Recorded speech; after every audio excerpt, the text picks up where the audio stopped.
ഇരയുടെ കുടുംബത്തിന് നീതിയും ഡോക്ടർമാരുടെ സുരക്ഷയും ഉറപ്പാക്കണമെന്നാവശ്യപ്പെട്ട IMA ആഹ്വാനം ചെയ്ത 24 മണിക്കൂർ പണിമുടക്ക് പുരോഗമിക്കുകയാണ്. രാജ്യവ്യാപക പ്രതിഷേധ സമരം അവശ്യ സർവീസുകൾ ഒഴികെയുള്ള ആശുപത്രികളുടെ പ്രവർത്തനത്തെ ബാധിച്ചു. നാളെ രാവിലെ 6 മണിവരെയാണ് പണിമുടക്ക്. ഡൽഹിയിൽ പ്രതിഷേധ സമരത്തിൽ പങ്കെടുത്ത all India institute of medical സയൻസസിലെ ഡോക്ടർമാർ പ്രകടനം നടത്തി. വെസ്റ്റ് ബംഗാൾ RG-കർ മെഡിക്കൽ കോളേജിൽ സംഭവിച്ചത് വലിയൊരു തെറ്റാണ്. അപ്പോൾ അതിനൊരു ട്രാൻസ്പെറൻറ്റ് ഇൻവെസ്റ്റിഗേഷൻ വേണം.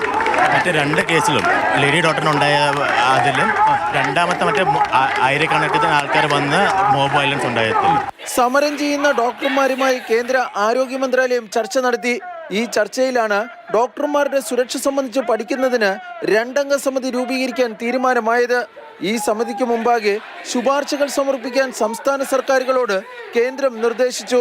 കൊൽക്കത്ത സംഭവങ്ങളിൽ പ്രതിഷേധിച്ച് ഡൽഹിയിൽ ABVP പ്രവർത്തകർ ബംഗഭവനിലേക്ക് മാർച്ച് നടത്തി. ഇതിനിടെ ബലാത്സംഗ കൊലയിൽ ചില സഹപാഠികൾക്കും പങ്കുണ്ടെന്ന് വനിതാ ഡോക്ടറുടെ അച്ഛൻ CBIക്ക് മൊഴി നൽകി. സംശയിക്കപ്പെടുന്നവരുടെ പട്ടികയും കൊല്ലപ്പെട്ട യുവ ഡോക്ടറുടെ അച്ഛൻ CBIക്ക് കൈമാറി. മാതൃഭൂമി ന്യൂസ്, ഡൽഹി.